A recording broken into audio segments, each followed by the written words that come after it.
si Binibining Cathy Binag.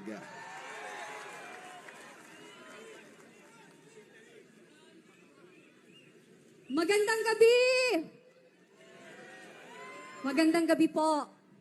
Maraming salamat po sa pagpunta nyo dito bilang suporta sa ating mahal na President Rodrigo Roa Duterte.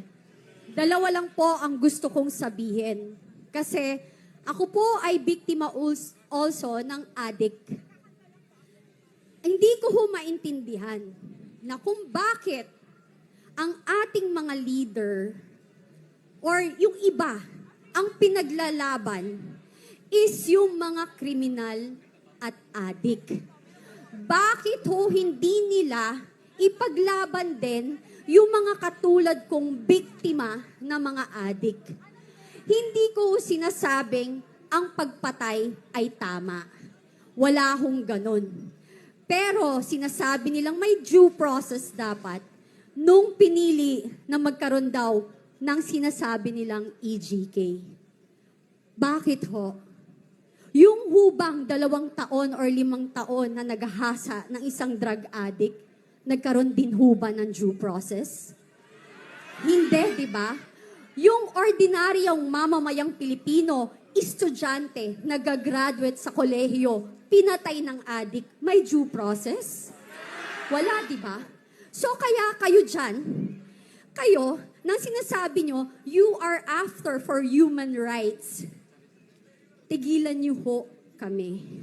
Kasi kung human rights, mas binibigyan nyo ng pansin yung mga biktimang bata, kababaihan, at mga biktima ng pinapatay ng mga drug addict at nasirang buhay ng mga drug pusher and dealers. Hindi nanginginig ako kasi pag ikayo, alam nyo, kapag kayo po ay biktima, hindi nyo alam saan nanggagaling yung galit. Kasi hindi ko maintindihan bakit mas binibigyan ng pansin nila ang mga kriminal. Eto po yan. Nung naging addict po kayo, yung pamilya nyo, kamag-anak nyo, choice nila yan. Yung nagbenta sila ng droga, choice nila yan.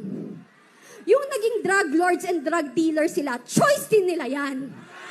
Pero yung mga naging biktima ng mga yan, ng drug dealers, ng drug addicts, saka drug pushers, hindi ho nila choice na maging biktima. So please, tigilan nyo kami. If you want, pag-usapan natin ng human rights, mas ipaglaban nyo ang 2 taong ginahasa, 5 taong ginahasa, lolang ginahasa, ang pinatay na mawalang kamalay-malay, yun ang ipaglaban nyo. Yun ang masakit. Kasi pinaglalaban nyo kriminal.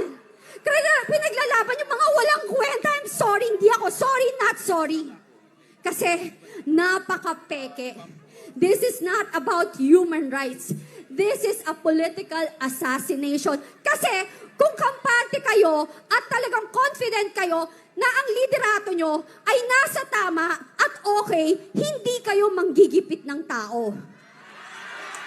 Alam nyo, ang naaayon na mabuting leader ay hindi magkukos ng gulo. Ang leader na talagang ang malasakit sa mamamayang Pilipino ay hindi magbibigay ng pasakit. Yun lang po. Maraming salamat. Maraming salamat.